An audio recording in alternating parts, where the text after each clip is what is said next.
Hey up and welcome to another episode of Last Cast. You join us today on the banks of the Calder and Hebble Canal, just upstream of Brighouse, just outside Averset Mills. You join us today for the first in a series of Canal Tactics episodes. We're going to kick off proceedings by looking at chopworm and caster fishing for good quality fish. Interesting thing about this canal is it holds quite a few decent fish, large roach, perch, some quality tension, quite a few big bream, even the occasional carp as well. So with that in mind, as I say, we're going to target this area of the canal, this length, using chopworm and caster, and also a pinkie line with some ground bait that I've got down to my right hand side here. And that we're going to look at catching a few decent roach over to kick off the session really. The mix of that is just centre slake black, riddled with some brown crumb to add a bit more food content, and that's got some dead pinkies in it. So what we're going to do, the plan of attack, is starting on that line and then topping up every 15-20 minutes with the chopworm and caster, and hopefully try to build those pegs and hopefully draw in just a pocket of good quality fish to try and boost our weight. So as I say, that's all looked at now.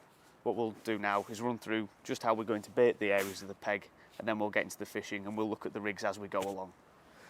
Right, so what I'm going to do now is bait the peg. What I've got set up in front of me is two chopworm lines, both of the same depth but different lengths, and I've also got a ground bait and pinkie line there. So first of all, the bait that I'm going to get in is the ground bait. So the mix that I've got here, it's dead simple. It's just centre slake black, finely riddled with a bit of brown crumb in there, just to hold it together because the water is fairly deep there. It's about sort of 6 footish. So all I'm going to do is pop a few pinkies in there. These are dead ones, and that's going to make the initial feed. Just going to fish live pinkies over the top of this. So what I'm going to do is make 2 fairly small but very hard balls of ground bait, and then I'm going to introduce these into the peg. As you can see, they're loaded with dead pinkie there, and I've plumbed this up at just over 9 metres. As I say, give them one more squeeze before I put them in the cup because of the depth. See, once again, I'm using a small pole cup. This just helps if I'm chopping worm, but it also once again means that I'm not going to be able to feed too much bait in one go. As ever, I've got a marker on the far bank, which is just one of the fence posts. Just get to the end of the section, and I'm just going to cup in there. Now that there is right at the bottom of the far shelf. Got quite a steep ledge there, and it just drops down, and I've just cupped in right at the bottom of that. Right, so that's the ground bait fed. So what we're going to do now is introduce the chopworm into the peg. So what I've got now is just a few worms in there. I'm not going to feed much, but I'm going to feed it every sort of 15 to 20 minutes. So I've say got 4 or 5 dendrobinas in there. And I'm just going to chop those fairly roughly because we're looking for good sized fish today. On this line to the left hand side, I'm just going to feed chopworm with caster. On the other side, I'm going to introduce a few micros just as a little change. So you can see it's only a pinch of bait, very small amount. I'm just going to pop that into the peg now. So again, this is at 9.5 metres, just under a bush. So we've got a nice feature towards the far bank there with plenty of depth underneath it. It's crucial when you're feeding chopworm and caster, especially on canals, that you don't feed when the canal is towing, because it is quite a cloud bait. So what you want to do, just make sure that the water's nice and calm when you do cup in.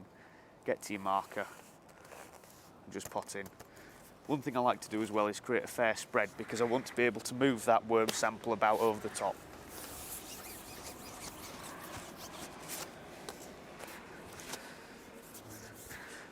So I'm going to put in a second cup. I say same again, 4 or 5 dendrobinas, maybe a couple of pinkies as a change bait over that.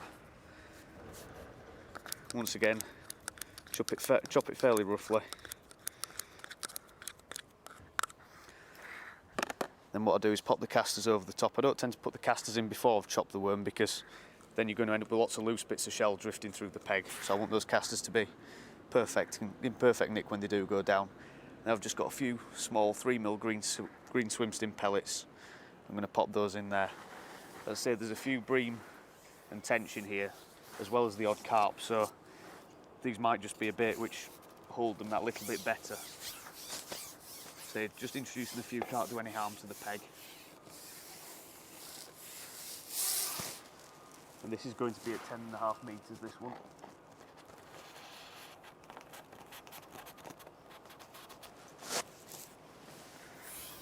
I've got a marker there, sort of the 2 o'clock position. Get to the end of the 10-metre section. Once again, I've got a post there that I'm lined up against, and just pop that in. You might be able to see that's in a bit more open water there as opposed to the other spot. It's quite strange, we've got good depth tight on our left hand side and across it's a bit shallower there, so I decided to just go for the same depth just to make life easy to switch between the lines.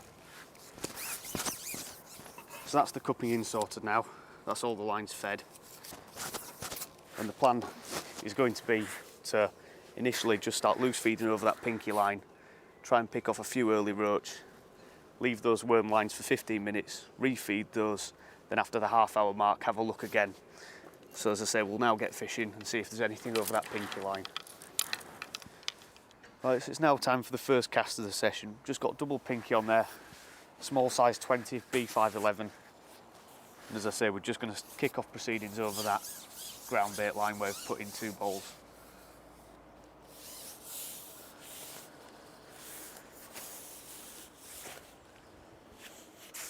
See, the reason why I've gone for this wire stem is just how quickly that float settles. Bite straight away, we're into a decent fish, it feels like. See how quickly that was able to register the bite. The first fish of the session there, nice perch, a couple of ounces, a good fish to start with.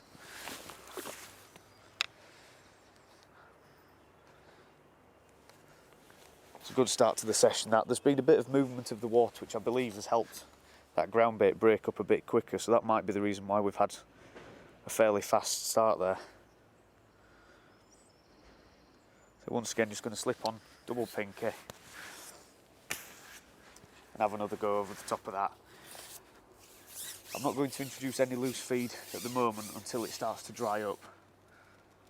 So that's one thing to take note there. I want that bait to settle and hopefully get the fish pinned on the bottom to start. You can see how quickly that 0.6 bolt goes down and I'm fishing immediately. Got 4 tiny number 11 droppers, a number 12 right underneath that at the top of the 6-inch hook length there. And that's just going to allow those pinkies to fall really nice and slowly through the peg.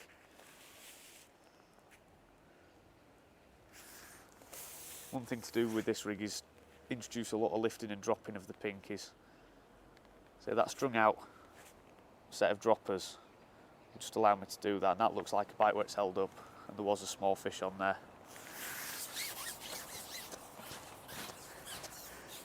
You can see how the fine bristle of the float there registered that bite, and then both the pinkies are bust. So there's definitely a few fish down there, which is a good sign.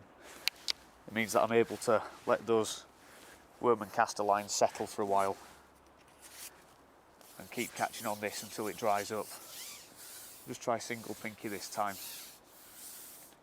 See if that offers a quicker bite.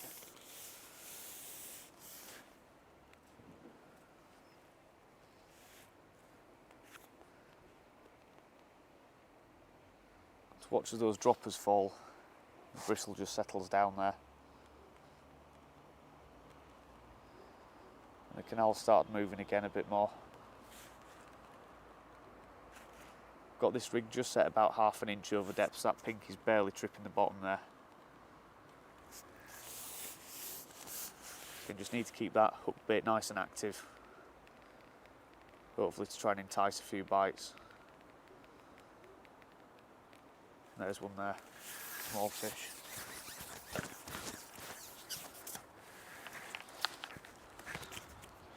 Nice little skimmer there. It's a change fish. Don't often see too many of these in the canal at the moment. There's plenty of small roach and perch. I've not seen too many of the small skimmers. That one there just fell to a single pinky. Hopefully as the session progresses we might be able to catch a few better fish on this ground bait line. So it's just going to be the line to really monitor and be really careful about topping up as well. At the moment it seems to be the ideal line to start on. Fish seem happy to be shoaled up there, getting bites fairly quickly. Another bite there, into another small fish.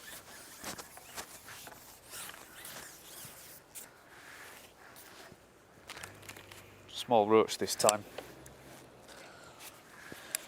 Barely announced that one.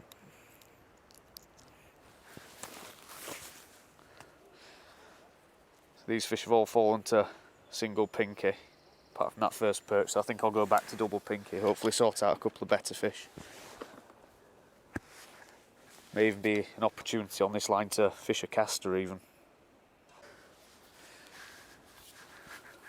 Right, just ripping out again on this line. It seems that it's absolutely solid with fish, which I'm quite surprised with. I think about 10 minutes after we've fed, because the boat's gone through, it's broken up those ground bait balls really quickly, and the small fish really have responded. We're getting a good mixture of perch, roach and even a small skimmer. We've bumped a half decent fish as well. So I think with the way it's going, what we'll do is hopefully we can get another bite here and then look at the rig in a bit more detail to show you exactly what we're doing with it. It's evident that the droppers really are helping us read the bites. The fish are congregated around the bottom, but they're not feeding avidly on the bottom. I'm getting a lot of indications as the pinkie's dropping through the peg. And the use of the long bristle and the droppers is really helping me to spot the proper bites.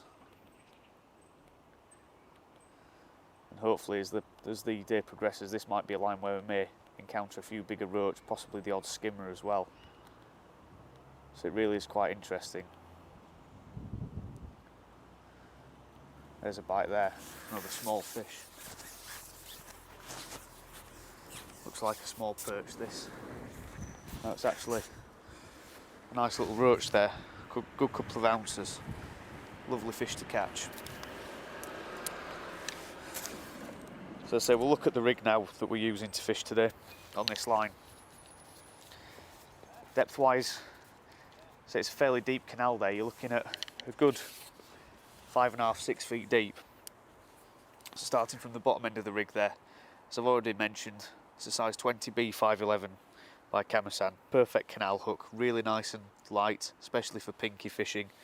A decent round bend, so it's also versatile for caster work as well. That's tied to 08 hook length, and then right at the top of the 6-inch hook length there, we've got a number 12 dropper. As I mentioned, I've used a few droppers in this rig just to allow me to control the pinkies, read the bites, using the long fibre bristle on that float. So there's the number 12 dropper, that's going to be the main telltale shot. Above that, I've kicked off with 3 number 11s at 3-inch intervals, just before a bulk there made up of number 9s and a few tiny number 13 trimming shot as well. The float that we're using is very fine, so it needs to be shotted absolutely perfectly. The main line there is 011, so I prefer to use fairly thick main lines, just it means I've got more versatility to the rig and more durability. And the float is quite an old style. It's a Daiwa TD3, and we've got that in a 0.6 of a gram there. As I say, a decent half-gram bulk, and that's allowing me to get the bait straight to the bottom where the ground bait is and the feeding fish are, so it means that I'm fishing immediately. The wire stem there, I think, is imperative when you're canal fishing like this, when you're trying to bomb a bait down, because it means the float's registered immediately, so then you're able to read bites. The droppers will start settling that long fibre bristle down, as I say, very sensitive, and it allows me to read the bites and tell exactly what's going on with the pinkies. Moving up to the top of the rig, I've got good 12 inches of line, just allows me to run the float down the peg a bit more, and that's to a Dacron connector, and above that we've got a number 4 pure latex elastic, which is perfect for the variety of fish today. So if it was a lot of these small fish that I was catching and it was just them, then I'd be looking to fish maybe a number 2 or a 3 elastic, but a number 4 there just enables me, if I do hook say 2-3 pound bream or maybe a big perch, it allows me that chance to get it out.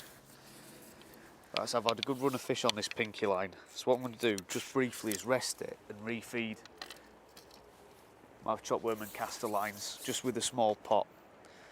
These lines I've left for about 20 minutes now, and it's about time to refeed them. So I'm only going to put in very small amounts of bait, and hopefully when I go over them next there should be 1 or 2 bonus fish there. Usually with chopworm and caster the fish give themselves away very quickly because they're actively looking for the particles, especially if there's a bit of movement on the water as well.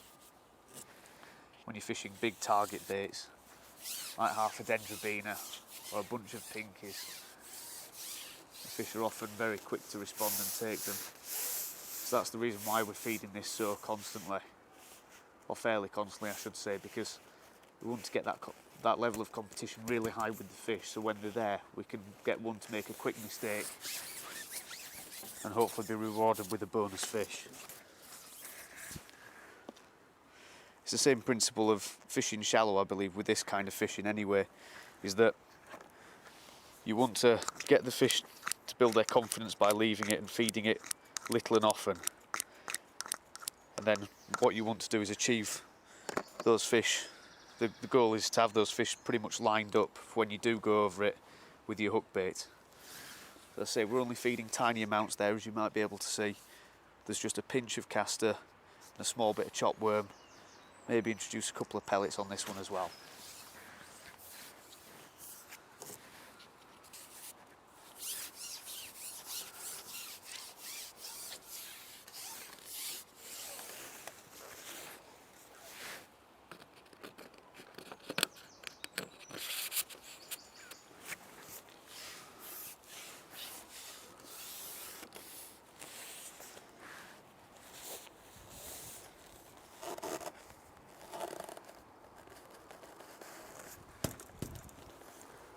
Once again, I've made sure that the canal's not really towing when I'm putting this feed in.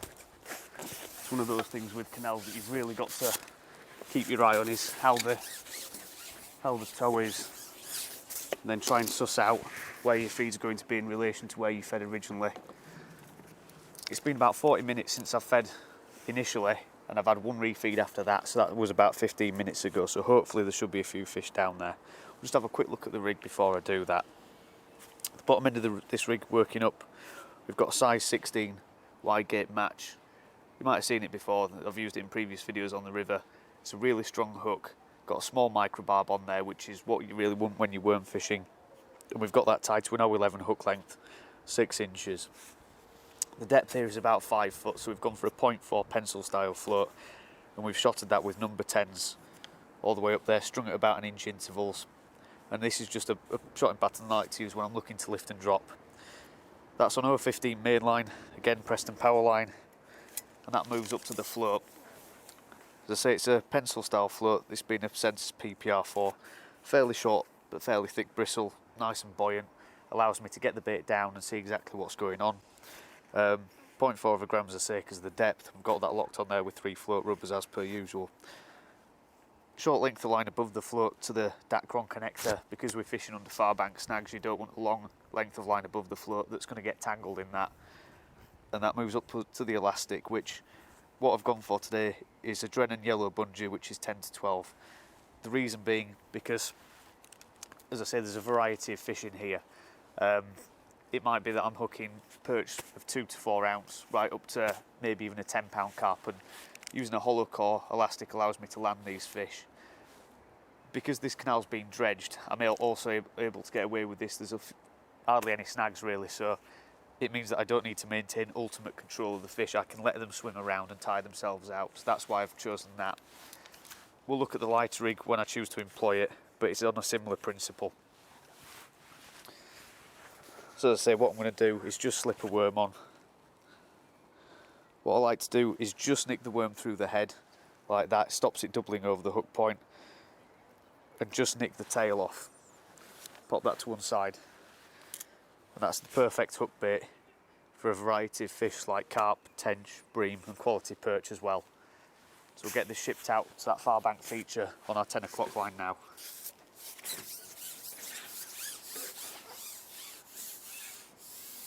What I'm going to do is push that right under the far bank as close as I can get, and get those droppers to just swing underneath it just by lifting it up there, and then get that line clear. It seems the fish has taken that. Yeah, then we're into a small perch.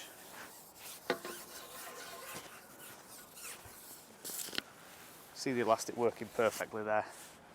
It's a nice fish. As you can see, a much better stamp than we were catching on the pinkie. And those are really good weight builders on these canals.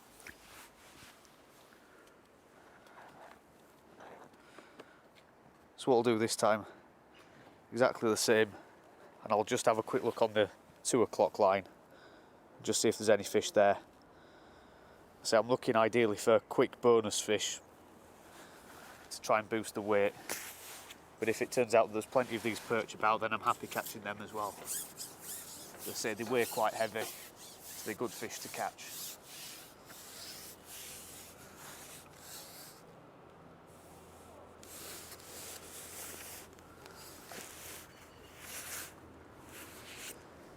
As you can see there, that strung out shotting pattern gets the bait straight down. You can see how quickly that float's ready to register any bites.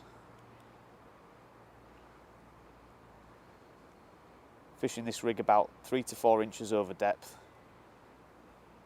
which is really what you want to do when you're fishing large sections of worm. Gives the fish enough time to get that bait down and hold it in position as well.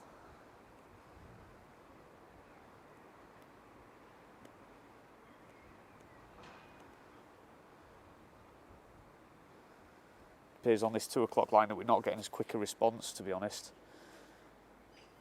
Maybe because it's in open water, it might require a bit more feeding to get the fish really confident. I may equally look to employ loose-fed caster over this as well as the session progresses.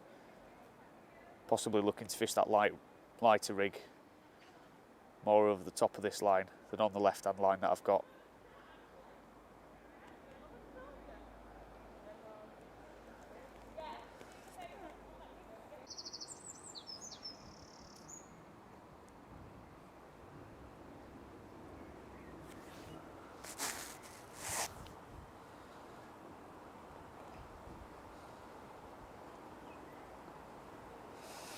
Right, so that 2 o'clock line there isn't producing any bites at the moment, so I think I may well refeed it and then look to start introducing loose-fed caster over the top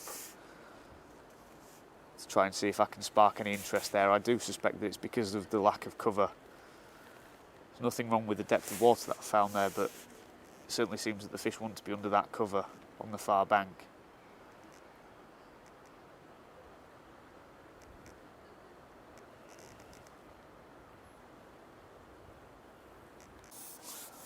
Right, we're into what feels like a good fish now. Could be a good perch. You can see that 10 to 12 hollow working perfectly. Just shipping back there. That's a nice quality perch, certainly a bonus fish for the canal. Let's net this one. Waited a short while for the bite there, but eventually the float's buried just through lifting and dropping. That's a nice perch to catch. Good quality fish.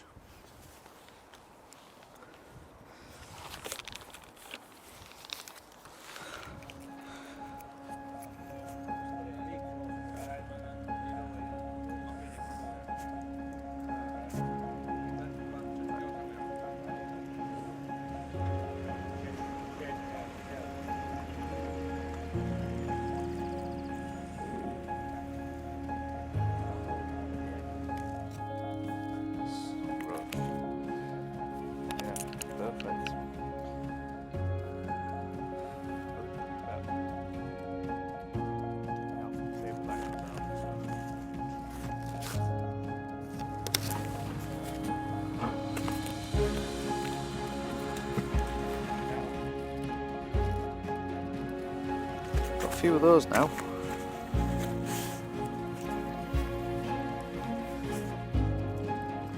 Perch. It's cropped up. It's like a small perch.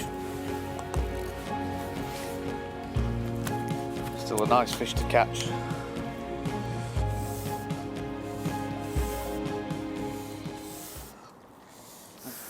Right, we're into a good fish now. This feels like a tench. It's tearing off up the canal. On the pinkies. Had to wait quite a while for this bite. That's a really good fish. I'm not sure whether we'll land this one. No, it's come off. Oh, where's he done me? I don't think we could have picked a busier day for it, could we?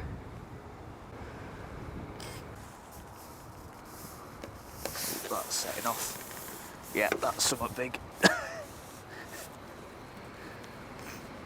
That's a carp. That's got to be a carp. Right, we've just hooked into a carp here. It's trying to do me in the far bank.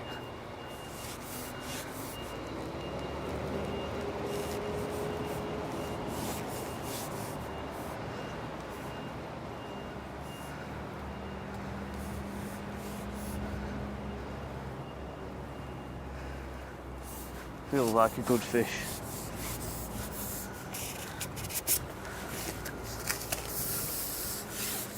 Hopefully be able to get it down to the top kit this one.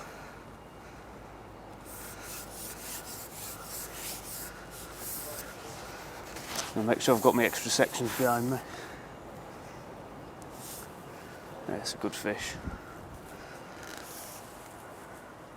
In fact, I'm not sure whether it's a carp. Really is trying to get into the snags.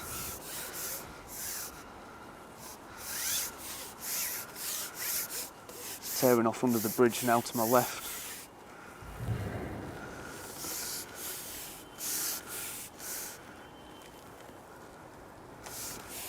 Yeah, this really is a good fish.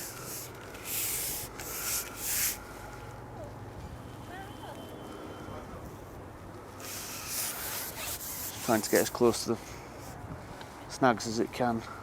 Just seen it now.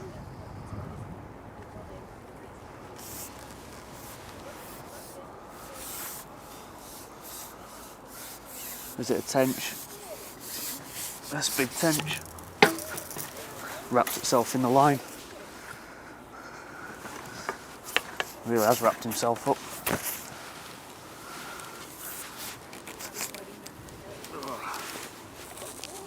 He's not going to fit.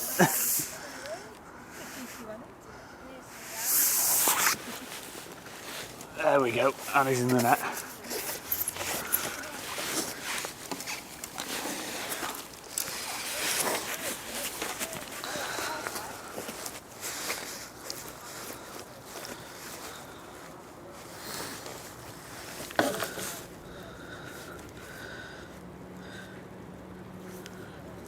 It just lightly nicked on the inside of the lip there, which is fairly well hooked, this one.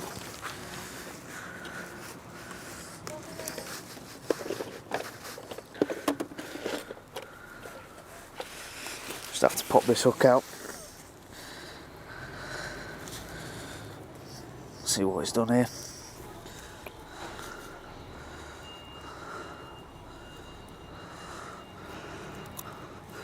There we go, that's the hook out there. Just see if we can show him to camera. So we'll just sort this top kit out.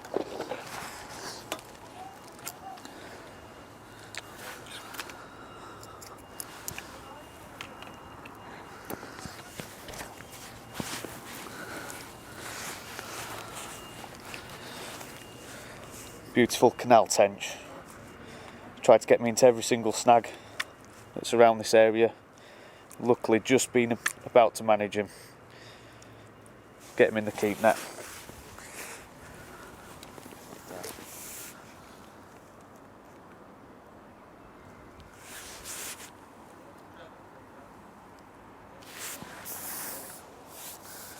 Right, so we've just hooked into a perch here. I think we may well call this the last fish of the session. It really has slowed down after the boat traffic. We had that one good tench, and then it's just been a few small perch, and that's really been it, to be honest. I think the boat traffic's really affected it, being that we're fishing in the middle of summer today, and we've been fishing in through the mid part of the day, so boat traffic's been at its maximum, really. I think that's really what's caused the issues. Small perch to finish on there. So I think what we'll do now, we'll get packed up and then have a look at what we've caught. Right, so that's our final net of fish today. You can see we've only had a few hours today and the boat traffic really has made things difficult, but we've at least managed one bonus fish, being this lovely tench here. Certainly three pound or so, and plenty of small perch and roach in there as well to bulk out the weight that we've caught on pinkies. So as I say, hopefully this has given you a good introduction into canal fishing. We'll definitely have to revisit the chopworm and caster aspect of it and hopefully try and give you a better idea of how that method is employed. But as I say, that's not a bad net for our first episode in the series. So as I say, hopefully you've enjoyed it, maybe learnt a few things, we'll hopefully catch you on that next episode, and don't forget to subscribe.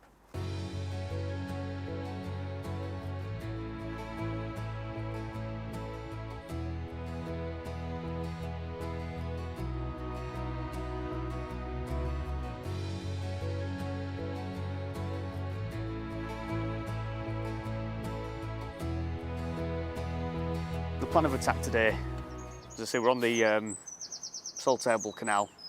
No, we're not. Cock that up, Calder and Hebble.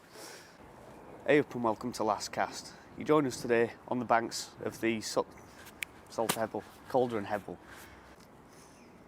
Calder and Hebble Canal. Just say canal. Calder and Hebble Canal, upstream of Brighouse. Hey up and welcome to... No. That's where it all goes tits up, doesn't it?